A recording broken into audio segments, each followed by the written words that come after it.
রাধে করেছে সত্য হে তোমার শ্রীচরণে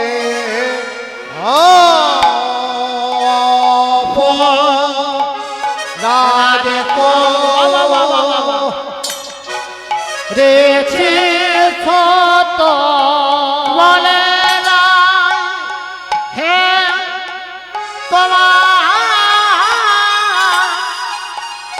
সে চরণে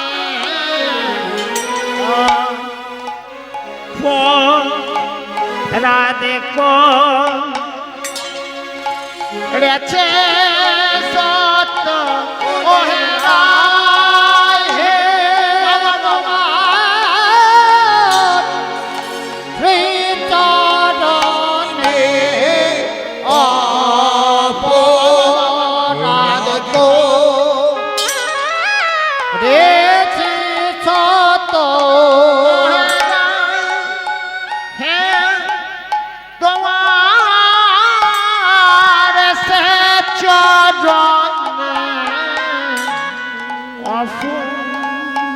রাধে করেছি ওহে হে তোমার শ্রীচরণে রাধে করেছি সত্য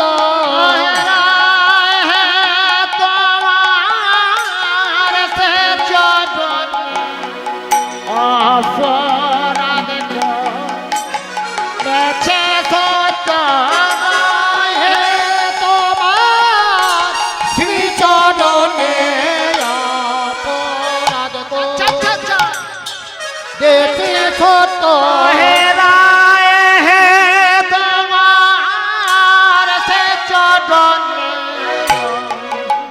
রাধে করেছে সত্য রায় হে তোমার চরণে অপরাধ করেছি সত্য রায় হে তোমার সে চরণে অপরাধ করেছে সত্য রায় হে সে চরণে অপরাধ করেছি সত্য রায় হে তোমার সে চরণে অপরাধ করেছে রায় হে তোমার সে চরণে অপরাধ করেছি সত্য রায় হে তোমার সে চরণে অপরাধ করেছে সত্য রায় হে তোমার সে চরণে অপরাধ করেছে সত্য সত্য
করো তলে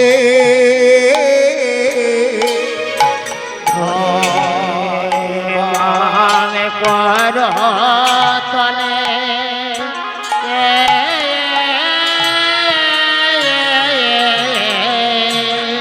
রাধে দয়া করো বলে ও গো প্রেমময় রাধে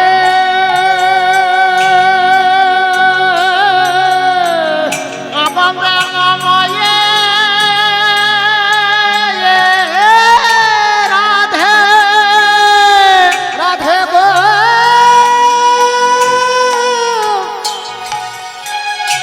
ও গো রাধে রাধে ও গো প্রেমময় রাধে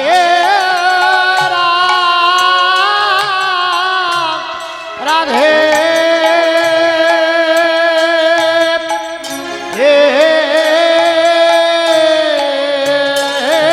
এবারে রাধে দয়া করো বলে হাতে নয়ন জলে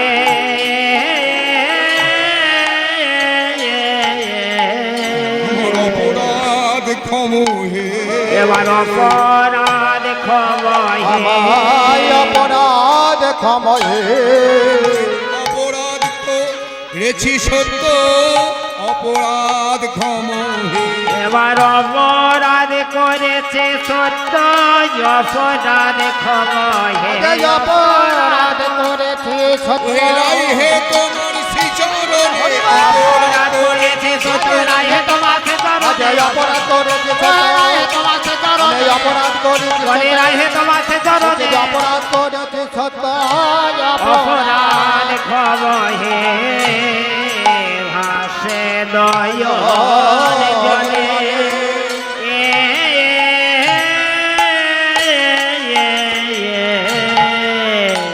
এইখানে গৌরহরির দুটি বৈশিষ্ট্য যখন তিনি অপ্রাকৃত ভাব সাগরে রাধা নামে সাঁতার কাটেন তখন বাইরে রাধা ভাবের প্রকট হয় আর এই অপ্রাকৃত ভাব সাগরে যখন তিনি কৃষ্ণ নামে সাঁতার কাটেন তখন বাইরে কৃষ্ণ ভাবের প্রকট হয় প্রথমে দেখুন মান তরঙ্গে ভাসে শিশুচি নন্দনে কত সুর ধুনি বয়ে অরুণ নয়নে কৃষ্ণ কৃষ্ণ বলে কেঁদে গলা করে যাচ্ছে।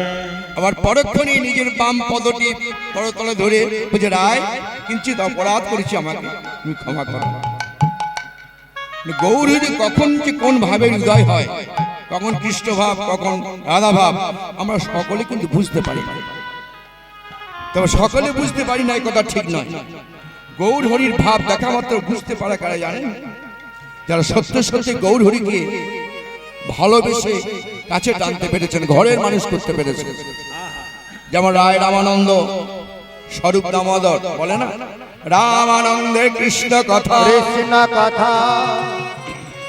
স্বরূপের গান এই দুয়ে মহাপ্রভুর রাখয়ে পরা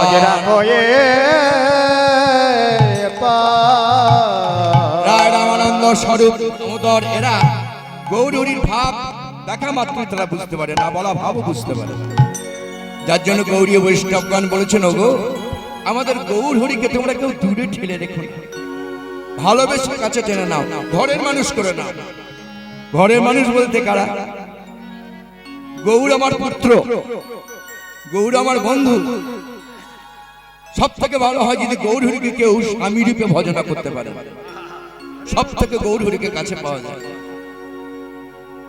কারণ স্বামীর মনের কথা সব থেকে ভালো বোঝে তার স্ত্রী হয়তো এখানে প্রশ্ন উঠতে পারে এ কি বলছেন মেয়েরা না হয় গৌর হরিকে স্বামী রূপে ভজনা করলো কিন্তু আমরা যারা পুরুষ তারা স্বামী রূপে কি করে ভজনা করবো স্বয়ং নরোত্তম ঠাকুরও কিন্তু গৌর হরিকে স্বামী রূপে ভজনা করেছিলেন কারণ জগতে একজনই পুরুষ এই কৃষ্ণ যেই গৌর বাকি সমস্ত প্রকৃতি তা গৌরীয় বৈষ্ণবগণ ওই জন্যই বললাম তোমরা গৌর হরিকে কেউ দূরে রেখো ভালোবেসে ঘরের মানুষ করে না আমাদের মনসিক্ষাতে একটা কথা বলবেন কি মতি গুণবতী তনয়া বড়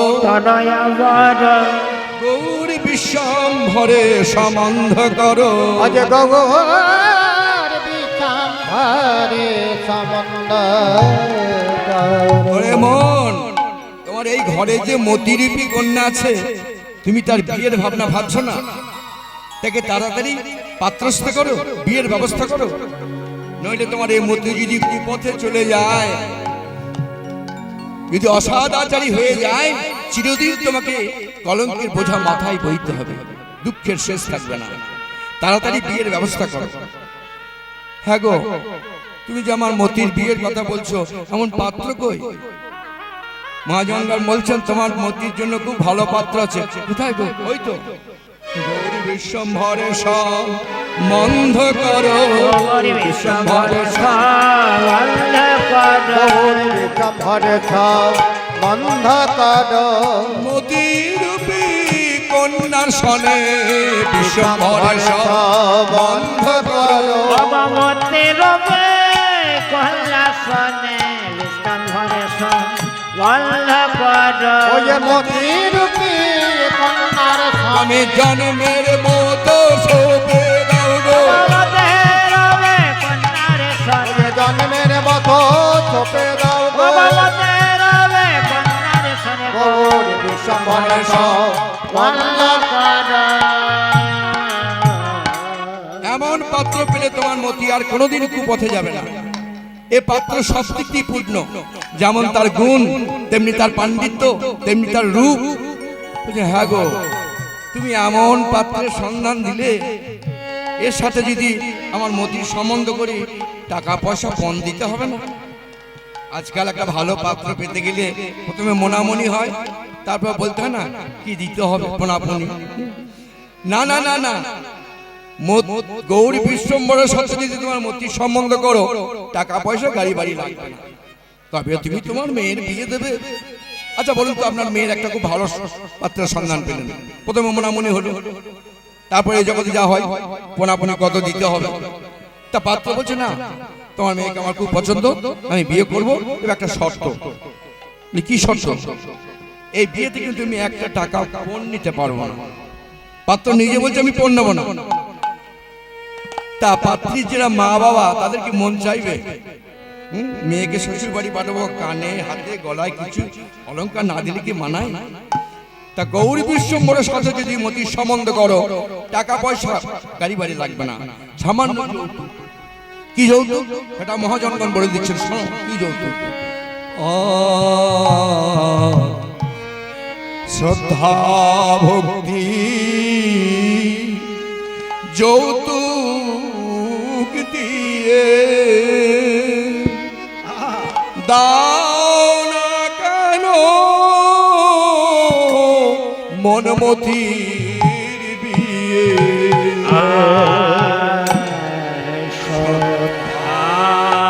ভক্তি যৌতুক দিয়ে দাও না কেন মনমতির বিয়ে। দুটি নয়ন জলে শোভে দাও গো। দাও দাও দুটি নয় জলে শোভে দাও গো। দুটি নয়ন জলে শোভে দাও গো। হা গো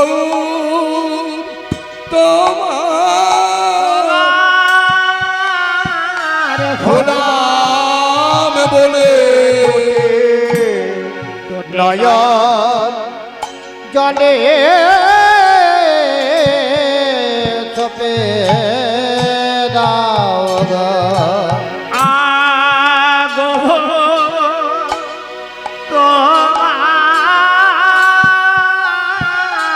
গোলাম বলে আমায় কৃপা করে গ্রহণ করো। করয় হা গোবর তোমার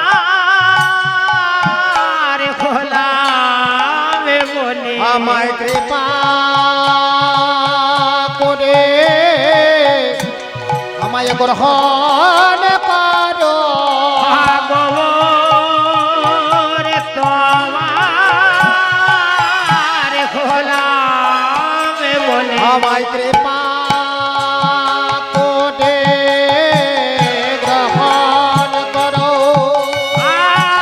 গোবর তোমার হলাম বলে আমায় কৃপা করে গ্রহণ করো গোবর তোমার হলাম বলে কৃপা করে গ্রহণ করো গোবর তোমার হলাম আমায় কৃপা করে গ্রহণ করো গোবর তোমার হলাম আমায় কৃপা করে গ্রহণ করো তোমার হলাম জয় গৌর হরি। করে গ্রহণ করো গোবর তোমার হলাম বলে কৃপা করে গ্রহণ করো জলে সবে দাও গো এই হচ্ছে একটা বিয়ের যৌতুক, শ্রদ্ধা ভক্তি আর নয়নজ। এটা দিতে পারলেই গৌর সুন্দরের সঙ্গে সম্বন্ধ করা যাবে। তবে গৌর হরি, তোমাকে তো স্বামী রূপে পাওয়া যে সে ভাগ্যের কথা নয়। তুমি হয়তো বলতে পারো, এই তুমি আমার ঘরণী হতে চাইছো, তুমি আমার দাসী হতে চাইছো, তোমার যোগ্যতা কই? হ্যাঁ গৌর, তোমার ঘরণী হওয়ার মতো যোগ্যতা আমার নেই। আমার নেই আমি অযোগ্য, আমি ঘৃণিতা, আমি পতিতা। তাহলে তুমি আমার ঘরণী হতে চাইছো কেন? কোন ভরসায় জানো?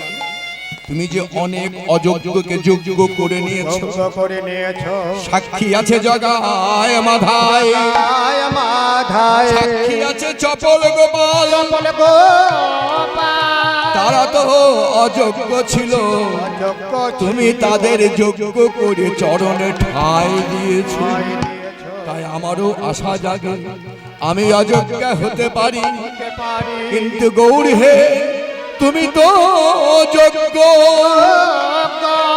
আমি পতিতা বটে, বটে কিন্তু তুমি তো পতিতি পাবন, তোমার পতিতি পাবন নামের গুণে। মেরে গুনে ওহে গোবর হে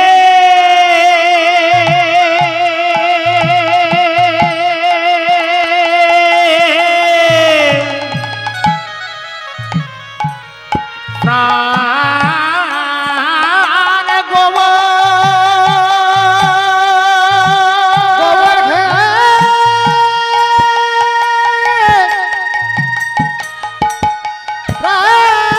প্রাণ গোবর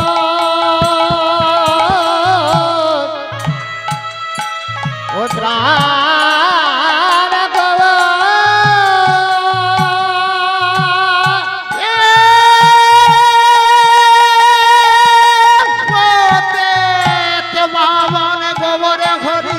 গোবরে ঘরে আজ যদি আমি পতিতি পড়ে থাকি পরে থাকি তোমার দেশে কলঙ্ক নামে কলঙ্ক রটে যাবে, তোমায় আর পতিতে পাবন বলে কেউ ডাকবে না। গৌর হরি, আমি স্বীকার করছি আমি পতিতা, আমি অযোগ্য, আমি ঘৃণিত, আমার যা হওয়ার তা হয়ে গেছে।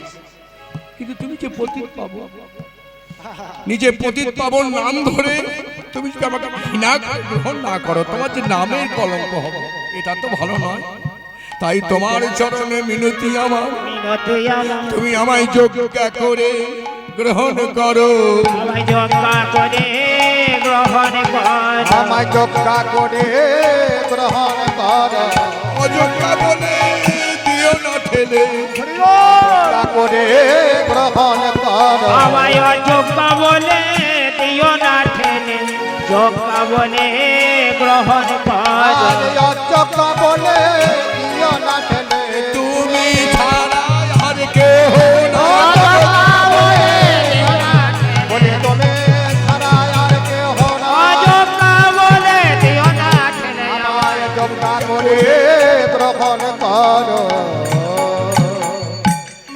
আত্মনিবেদন করে গৌরাঙ্গ ঘরণ হতে পারলে গৌর সুন্দরকে খুব কাছে পাওয়া যায়, মনের ভাব কি বুঝতে পারা যায়।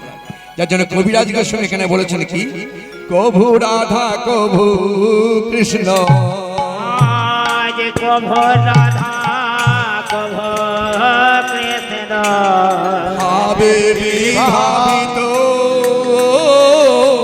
আজ কভো রাধা কভো কৃষ্ণ, ভাবে বিভাবিত।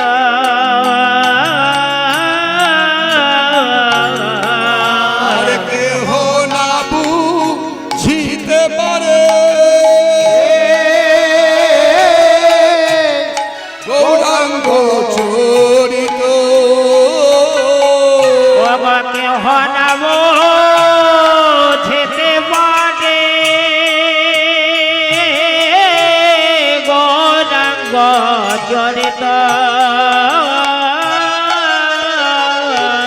কে বা বুঝতে পারে, এবা বুঝতে পারে, কে বা বুঝতে পারে, কে বা বুঝতে পারে কখন যে কোন ভাবের উদয় কে বা বুঝতে পারে, প্রভুর কখন যে কোনে ভাবের হৃদয় কেবা বুঝতে পারে। কখন কি যে ভাবের আমার উদয়, ভাবি নিধি শ্রী গৌরাঙ্গের কখন যে কোন ভাবের উদয়, ভাবনি দেশে যে গৌরাঙ্গে, কখন কি যে ভাবের উদয়, ভাবনি দেশে যে গৌরাঙ্গে, কখন কি যে ভাবের উদয়, ভাবনি দেশে যে গৌরাঙ্গে, কখন কি যে আরে কে বা বুঝতে পারে গৌরাঙ্গ চরিত।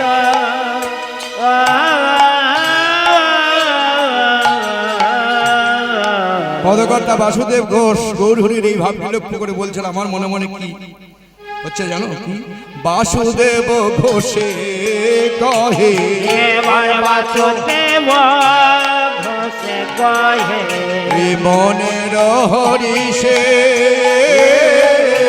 বাসুদেব ঘোষে ঘরে মনের ঘরেতে